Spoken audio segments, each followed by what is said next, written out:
Media. Muhammad Abdumecid. Media uqumi o'tirg'i chiqqandan buyon uqumga nisbatan bekitilgan bir ta'bir bo'lib baxmadi. Kunsiri taraqqiy qilayotgan xabarlash texnikalari medianing ta'birini, xarakterini o'zgartib bordi. Shundaqdimi temaga kirishdan ilgari umuman bir ta'bir berishni to'g'ri ko'rdim. Media cho'ng jihatdan an'anaviy media va yangi media deb ikkiga ayrildi.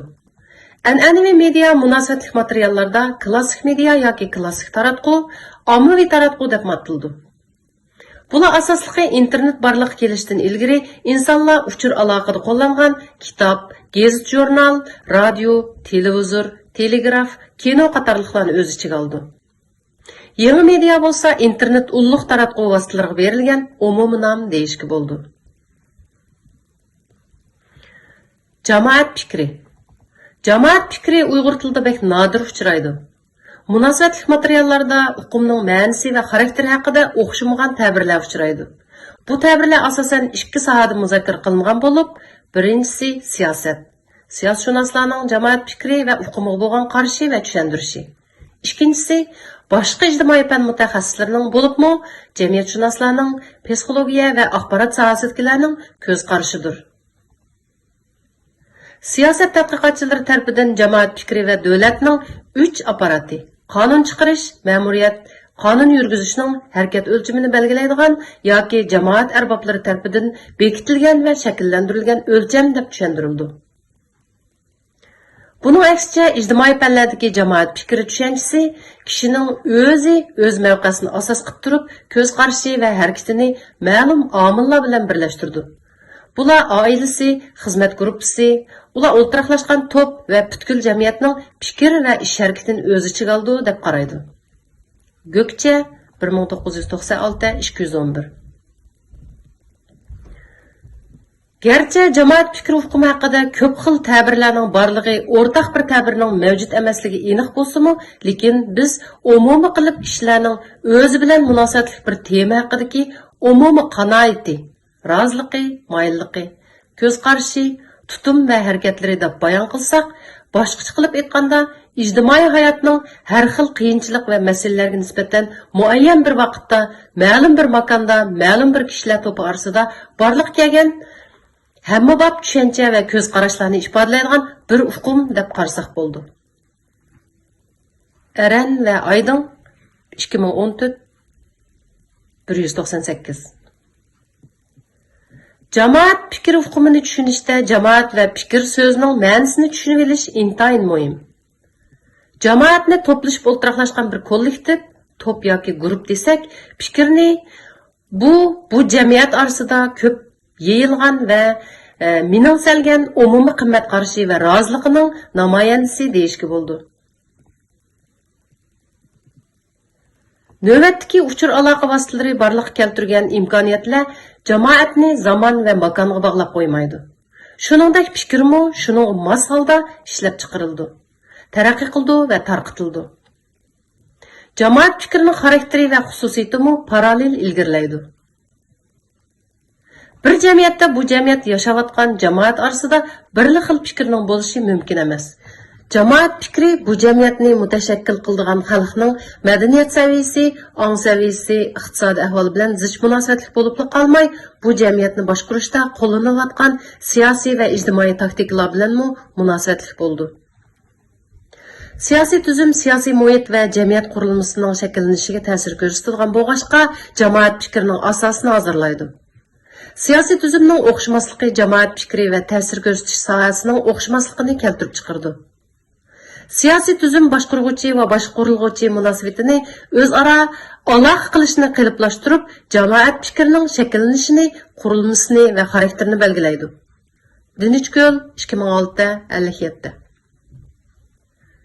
Navbatda yer sharilish hodisining ta'sirida borliq kelgan boshqarish uqumining ijro bo'lish jarayonimi jamoat fikriga munosabatli omillar qatoridan bo'lib hisoblandi. Boshqarish uqumi ilgirki boshqarish va boshqarilish shaklini o'zgartirib bordi. Siyasi aktyorlar faqatla davlat va hukumat rahbarlari bilanla cheklanib qolmasdan, davlatning va hukumatning siyosiy manfaatiga foydali deb qaralgan ijtimoiy organlar va mashhur shaxslarni o'z ichiga oladi. Hukumat siyosiy kuchi bo'lmasa-mu, jamoat orasida agashtirish kuchi va kontrol qilish kuchi bo'lgan organ, tashkilot, vaqf, jamiyat, ishchilar uyushmasi, o'quvchilar birligi, yoshlar ittifoqi, diniy jamoat qatorliqlar orqali jamoat fikrining shakllanishi va taraqqiy qilishiga asirdan ishtirok qildi. Jamoat fikri shakllantirish uqumi. Jamoat fikri shakllantirish uqumini xalqning ra'yini, roziligini va moyilligini qo'lga keltirish uchun qo'llanilgan vosita va jarayonning yig'indisi deyishga bo'ldi.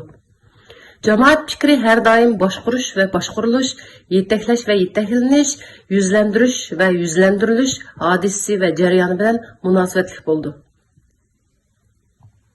Jamiyatni kontrol qilayotgan siyosiy kuchlar jamoatga boshlamchilik qilayotgan sarxillar, mashhurlar, siyosiy, diniy, ijtimoiy tashkilotlar undaq yoki bundaq shaxsiy yoki umumiy manfaatlar uchun xalqning qo'llashiga ehtiyojli bo'lganda xalqni muayyan bir rozilik va moyillik fikr chambaragida tutib turishga tirishadi. Bu vaqtda xalq, ya'ni jamoatning ko'p sonliqi yuqori kuchlar o'tirib qo'ygan fikrning atrofiga uyushsa, jamoat fikri shakllangan bo'ldi. Jamoat fikrini shakllantiradigan kuchlar. Jamoat fikri siyosiy tuzumlar va jamiyat qurilmasi bilan zich munosabatli bo'lganidek, uni shakllantirish vositalari va usulimi shunga qarata bo'ldi.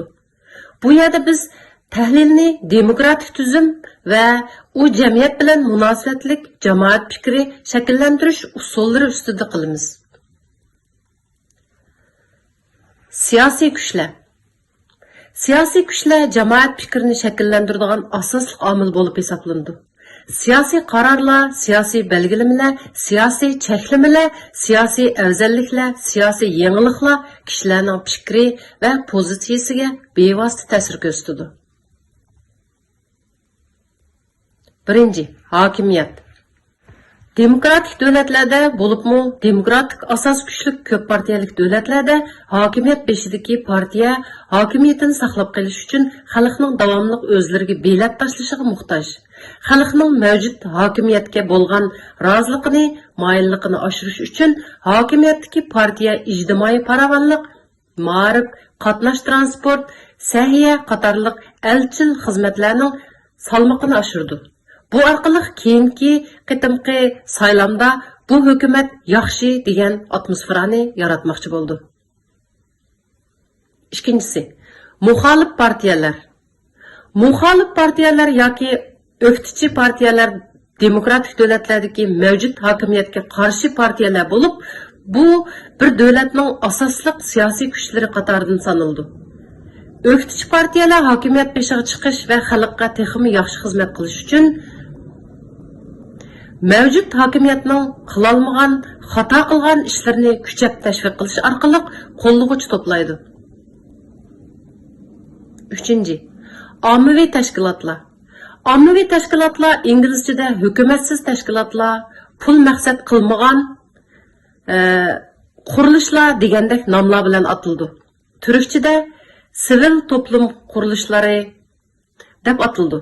Uyg'urchada texi nuqul bekitilgan atalg'u bo'lmag'achqa siyosiy tashkilotlar, ijtimoiy tashkilotlar va ilmiy tashkilotlar deb har xil atalmoqda. Amaliyotda bu tashkilotlar asosli siyosiy, kultural, iqtisodiy va diniy sohalarda xizmat qilgan bo'lib, dernek, jamiyat, vaqf, akademiya, uyushma degandek nomlarda uchirtimiz. Ommaviy tashkilotlar qaysi sohada xizmat qilgan bo'lishidan qat'iy nazar, jamiyatda belgilik ta'siri va kuchi bo'lg'achqa bir turkum kishilarni agashtirdi. Kishilarmi mas'uliyat tuyg'usi, tavallik tuyg'usi, ehtiyoj degandek omillar tufayli bu organlarga moyil yoki muhtoj bo'ldi. Bu tashkilotlar agashuvchilar orasida paydo bo'lgan fikrlar, agashuvchi a'zo va ta'sirga asosan kuchini ko'rsatdi. Ba'zi milliondan ortiq a'zosi bor tashkilotlar bilan bir qancha a'zosi bor tashkilotlarning jamoat fikriga ko'rsatilgan ta'siri o'xshamaydi. Cho'ng tashkilotlar jamoat fikri orqali hokimiyatga ta'sir ko'rsatadi. Kichik tashkilotlar bevosita hokimiyatga ta'sir ko'rsatmasimi, jamoat fikrining bo'linishini keltirib chiqardi va jamoat fikrida orsaldiliq paydo qildi. Shu sababdan hokimiyat va muxolif partiyalar ommaviy tashkilotlarga alohida ahamiyat berdi. 4. Mashhur shaxslar. Mashhur shaxslar o'z sohasida ko'zga ko'ringan, jamiyatda belgilik ta'sir qo'zg'agan, xalq tarafidan so'yilgan va ergishilgan kishilarni ko'rsatadi. Donliq naqshchi, tanharakatchi, artist, boy bularning misol bo'la oladi. Mashhur shaxslarning ergashuvchilari o'zlari yaxshi ko'radigan mashhurlarning tanlashi, yaxshi ko'rishiga qarata siyosiy va ijtimoiy pozitsiyada tutadi. Şuna bularmı jamoat fikri shakllantiradigan va jamoat fikriga ta'sir ko'rsatadigan muhim kuchlar qatoridan bo'lib hisoblanadi. Yumshoq kuchlar. 1. Lobichilik faoliyatlari. Uyg'ur tili iste'moliga biroz yot bo'lgan lobichilikni qisqa bir jumla bilan izohlashga to'g'ri kelsa, munosabat doirasini kengaytirish va kuchaytirish uchun elib beriladigan siyosiy, ijtimoiy uchrashishlar deb tushunsak, xatolashgan bo'lmaymiz. Lobichilik faoliyatlari jamoat fikri shakllantiradigan usullardan biri bo'lib, ma'lum davlat va jamiyatdagi siyosiy imtiyozi, ijtimoiy ta'siri, ommaviy obrazi, yuqori o'rin va shaxslar, mashhurlar, sarxillar, boylar, shaxs va jamiyat sifatida ziyorat qilinib, ko'zlangan muddao uchun moyilliqi qo'lga keltirildi. Bu hisobda vositaning vositasi orqali jamoat fikri yaratganlik bo'ladi. Yuqoriga o'xshash xususiyati bo'lgan o'rin va shaxslar orqali ular vakillik qilgan omma yoki ularga ergishadigan, ularni hurmatlaydigan xalq ko'zlangan muddaoga, ya'ni jamoat fikriga yetaklandi. Bu usulda maqsad mudda aniq o'tirib qo'yildi va jarayon hammaga ochiq bo'ldi. 2. Namoyon qilish faoliyatlari. Namoyon qilish faoliyatlarining doirasi intayin keng bo'lib, bu xil usulda jamoat fikri yaratish jarayoni bevosita bo'ldi. Ammo maqsad mudda ochiq oshkor bo'lmaydi. Jamoat fikri yaratishga, boshqalarning qo'llashiga, moyilligiga ehtiyojli kishi yoki guruhlar o'ziga vakillik qilgan kishilardan talantli, iqtidorli kishilarni har xil sahnalarga chiqardi. Bular naqshchi bo'lishi mumkin, artist bo'lishi mumkin, kashfiyotchi bo'lishi mumkin, rassom bo'lishi mumkin, shoir bo'lishi mumkin, qori Qur'on bo'lishi mumkin, tanharakatchi bo'lishi mumkin, model bo'lishi mumkin. Qatorliqlar. Bular o'zlari yashayotgan davlat yoki rayonda o'tkazilgan yuqorqi ommabop faoliyatlarga aktiv qatnashadi. O'rindigan nomerlar orqali kishilarning moyilligini yaxshi ko'rishini qo'lga keltirdi. Eng xalqliq vaqtlarda o'zlarining obrazi va ta'siri orqali jamoat fikri qo'zg'ashda ko'rinarli rol o'ynaydi. Ba'zi davlat va guruhlar maqsadli holda o'ziga tava kishilardan mushundoq mashhur kishilarni maxsus yetishtirib, o'z manfaati uchun xizmat qildirdi.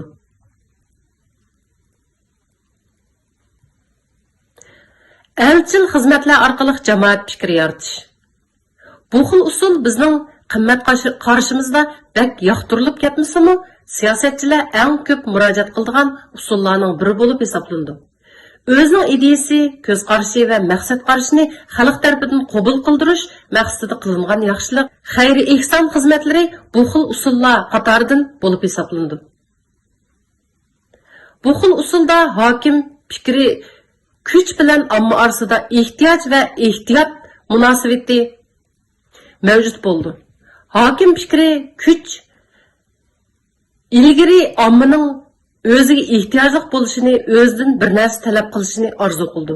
Bu orqali ommani o'ziga nisbatan vafodorlik tuyg'usida bo'lishini ishga oshirmoqchi bo'ldi. Bizning tajribamizcha yeganning yuzi yo'riq qilishga urindi. Natijada hokim fikr nihoyat tezla ommaviylashdi yoki ommaviylashishga to'salg'i bo'lgan omillar jimiqtirildi. Ehtiyot bo'lsa, hokim fikr ilgari yolg'iz bosadigan jarayon bo'lib, hokim jamoat fikriga muxolif kishilar suning qarshisiga oqadiganga nisbatan ko'rildigan tadbir bo'lib hisoblandi. Bu usulda jamoat ichidagi muxolif fikrlik sarxillarga xizmat ishlash, nasihat qilish, o'tinish qatorliq usullar orqali bu kishilarni jimiqtirish nishon qilindi. Agar bu usullar oqmasa, eng ko'p qo'llanadigan usullar yetim qoldirish, chetga qiqish, obrazsizlantirish qatorliq salbiy qilmishlardir. Jalb qilish orqali jamoat fikri yaratish. Bu usul Turkiyada saylam mezgilida eng ko'p ko'rildi. Agar men saylamda g'alaba qozonsam, uni qilaman.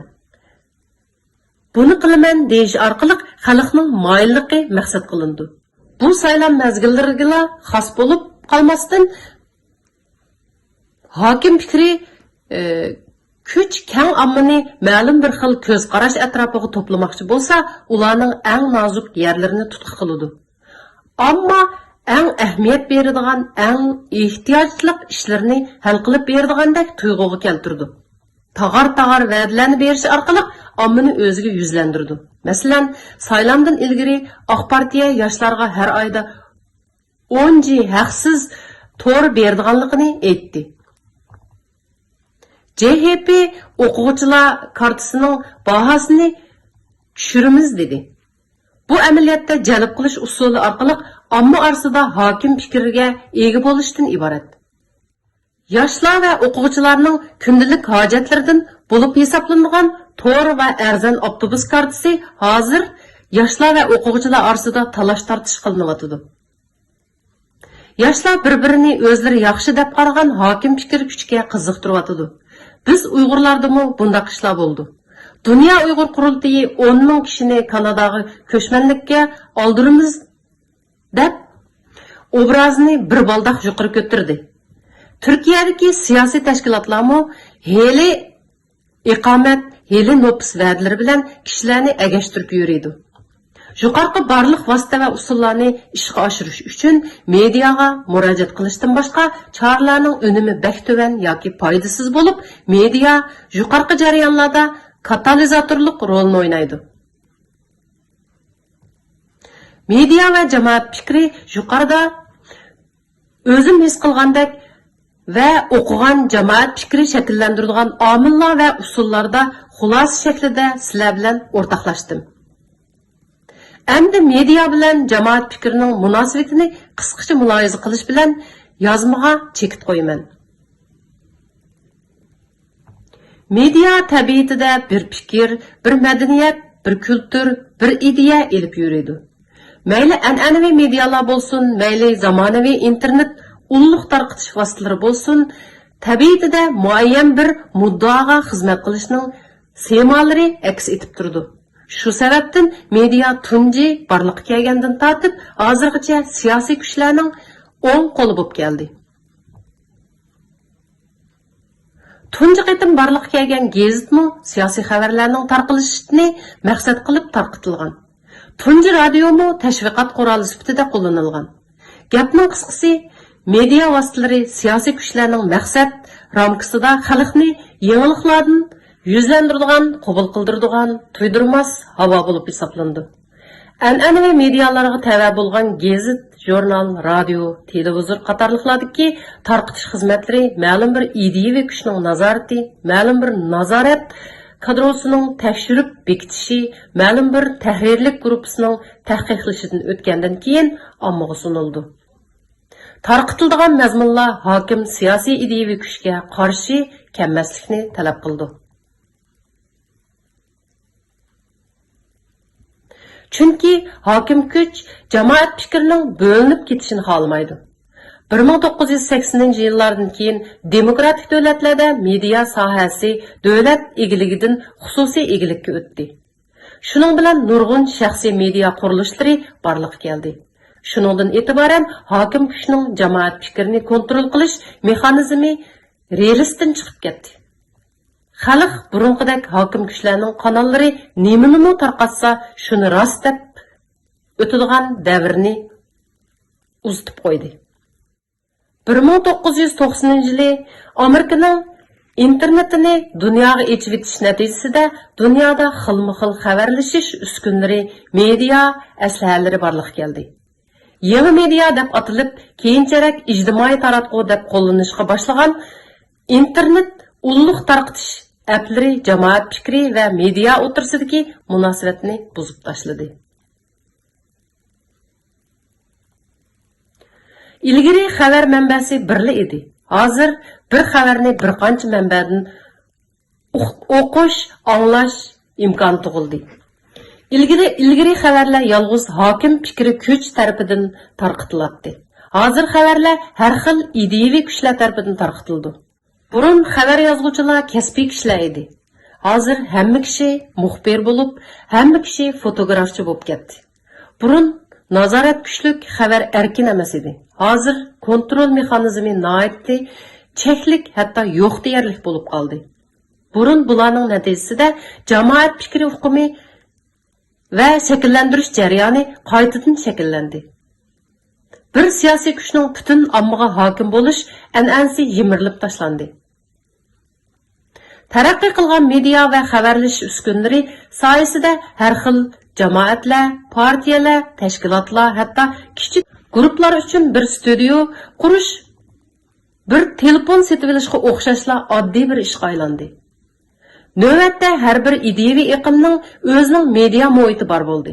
Shuning bilan bu ideyaviy iqimlar ommani o'z fikr atrofiga to'plash uchun o'zi miningsigan fikr va ko'z qarashlarni kuchab tashviq qilishga boshladi. Natijada jamoat fikrimi mushuninga mos holda shakllanishga va taraqqiy qilishga boshladi.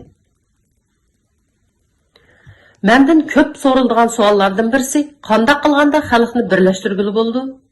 Qanday qilganda xalqni bir yerga kelgili bo'ldi degan savol. Yuqorida yozganlarimdanmi o'zimning shaxsiy fikrim ma'rab yotadi. Xalqni birlashtirmak, bir yerga akelmak tas emas. Bir yerga kelib, bir parcha rasmga tushish, bir vaqt tomoq yeyish texmi oson ish. Ammo fikr va ko'z qarashlar birlikka kelmay, keltirolmay turib, ming bir yerga kelib ketsin, ming birga tomoq yeb ketsin, bu ko'rinishlar hayajon tuganda oxirlashadi. Ishki moyillik, ishki rozilik, umumiy qanoat, jamoat fikrini shakllantirilgan omillar bo'lib, bular ishga oshganda jamoat fikrini harakatga aylantirg'ili, hatto siyosiy aktyorlarni majburiy harakatga keltirgili bo'ldi. Media jamoat fikri yaratadigan eng unumli qurol bo'lib, tashviqot o'zining ko'zga ko'rinadigan eng chirkin usuli.